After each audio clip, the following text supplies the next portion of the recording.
Hello there, and thank you for checking out this video. Today I'm going to be making a fabric paintbrush roll or holder for all of my nice watercolour brushes. It's something I have needed for a while to protect the brushes, but also to be a bit of a travel holder as well. I do have this case, which I have been storing them in, and I've had this for absolutely years. I made it back when I was in school, specifically for my brushes. It does a pretty good job, but it's quite bulky, so it's not good for travel, and the brushes do move around a lot inside, so that can potentially damage the bristles if they get pushed up against the end. They can become misshapen and splayed out. So I am going to keep this case, but I'm just going to keep my older and lower quality brushes in there. So to make my holder, I am going to be using this cute daisy fabric. And it's quite thick. You would usually use this sort of thing for upholstery or making harder wearing bags and things like that. So hopefully it's going to be quite a good sturdy cover for my roll. I'm also going to line it with this fabric. It's quite a thin fabric. And yeah, that's going to go on the inside and hopefully protect the brush as well. I'm also going to use some wadding. And this will go inside and make it nice and puffy and hopefully help to grip onto the paintbrushes when you put them inside. That might not make sense now, but hopefully all will become clear when I start making things. I also need a bit of elastic and a button when it's rolled up to keep that shut. And I will be adding some ribbons as well as a bit of embellishment, I think. And obviously you need scissors to cut things out, pins to hold everything together, and I will be using a sewing machine to put all of this together.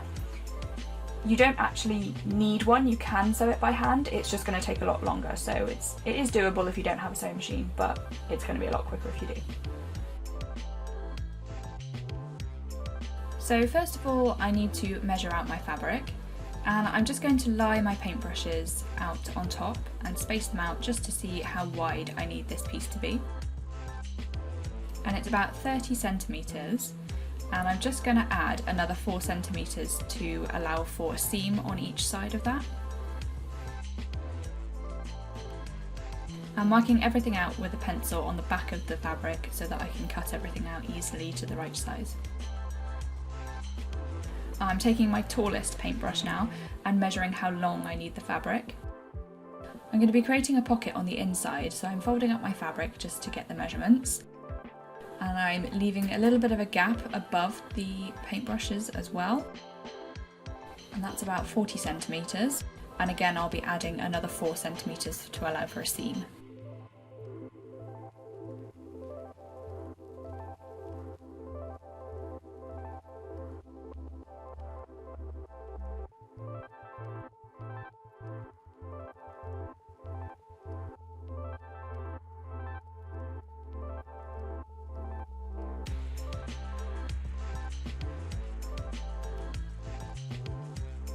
And once it's all measured up, I'm just cutting out that shape.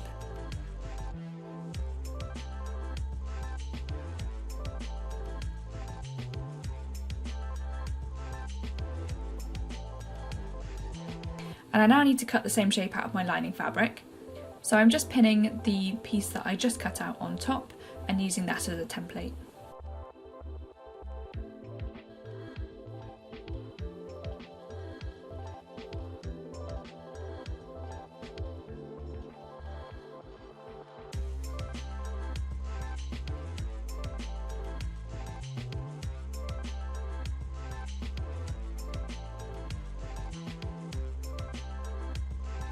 I've just given both pieces an iron to get the worst of the creases out.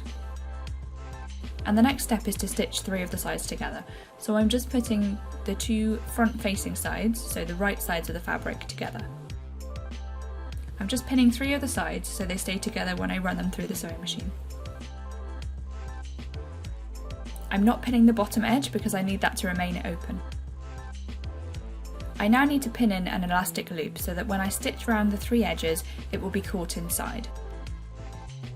I know I want my elastic loop around about in the middle, so I'm just folding over the bottom so that I can get a general idea of how long the whole thing will be once it's all stitched together, and then I'm just eyeballing where I want the loop to be. As we're stitching this piece inside out, the loop needs to be facing inwards so that it's facing outwards when it's turned the right way out. I'm not sure that really makes sense, but you'll see when it's all stitched together. And now that's all pinned securely together, I'm just going to run it through the sewing machine. I'm using a basic running stitch for this project, and at each end I'm making sure I do a few back stitches to stop it unravelling.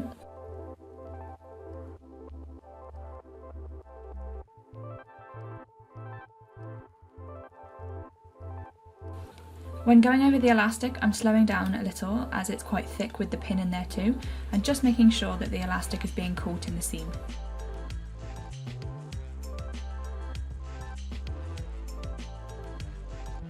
So now that it's all stitched together, I've removed all of the pins and I'm going to turn it right side out. And you'll see, because I stitched it inside out, when it's turned the other way around, the front sides of the fabric are facing outwards and the elastic loop is sticking out in the direction I want it to. So now I need to measure out my wadding, but before I did that I gave it a quick iron to really neaten up the edges. So I just need to put the wadding inside the pocket. It can be a bit of a fiddle, it's sort of like putting a duvet cover on.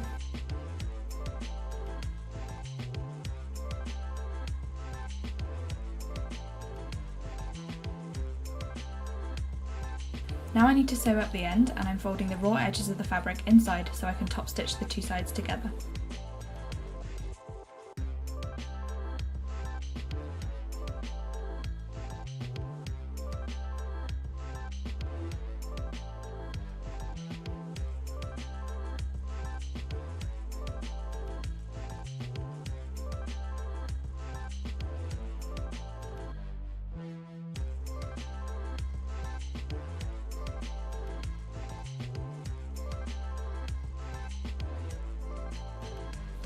So after that stitching is all finished, I removed the pins and just snipped off the remaining threads.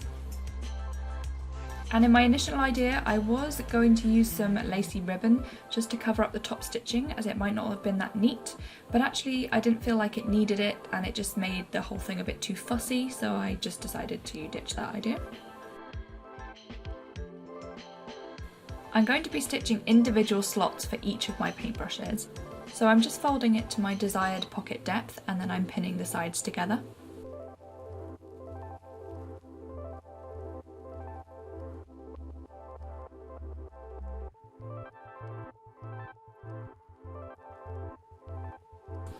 And to help me keep a straight line, I'm just using some washi tape. So it will stick to the fabric and help me stitch in a straight line. If I do end up stitching through it, it's not a problem because I can just rip it straight off. I got this washi tape free with some other craft supplies that I ordered online, and it's the weirdest thing. It says Sweet Day and has pictures of aubergines next to it. I mean, is it a sweet day when you have an aubergine? Or is it some kind of weird innuendo washi?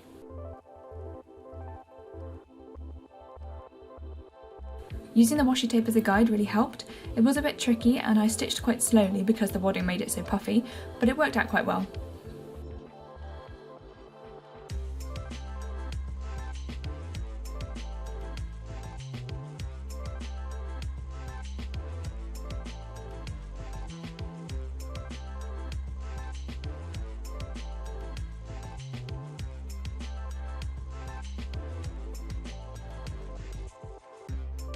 After all the inner lines were done, I then very carefully tucked the sides in together, trying to hide the inner lining fabric as much as possible so that just the daisy fabric was visible, and then just top stitching the edges closed. Now that all the stitching is done, I'm just snipping off all the loose threads.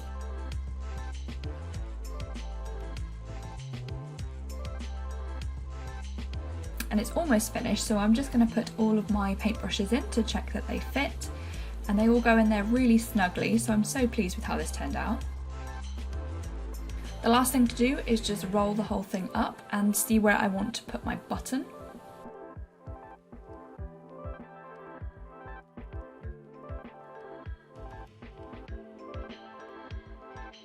So I'm going to stitch it on so that the elastic is pulled a little bit tight but not really straining. And I found this really statement button that I really love, and I'm just going to hand stitch that on.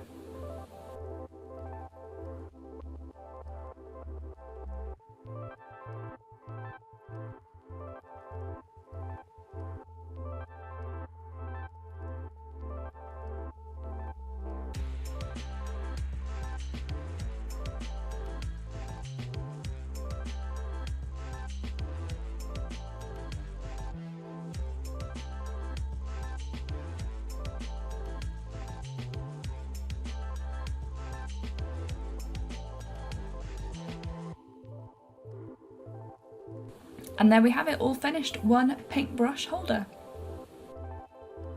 I really am so pleased with how this turned out. It's exactly as I imagined it in my head, and not all of my projects end up that way, so I'm really pleased about that. I think if I was going to try it again, I probably would use wadding that wasn't quite as thick, because I think it is slightly too puffy, but it's still fine.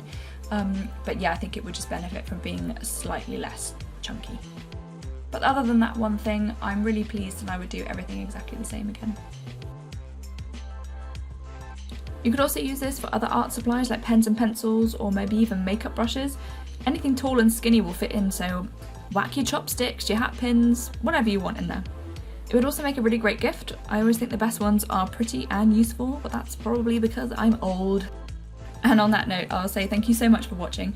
If you enjoyed it, please leave a like or a comment, and subscribe if you'd like to see more DIY crafts, art and bullet journals. Thanks again, bye!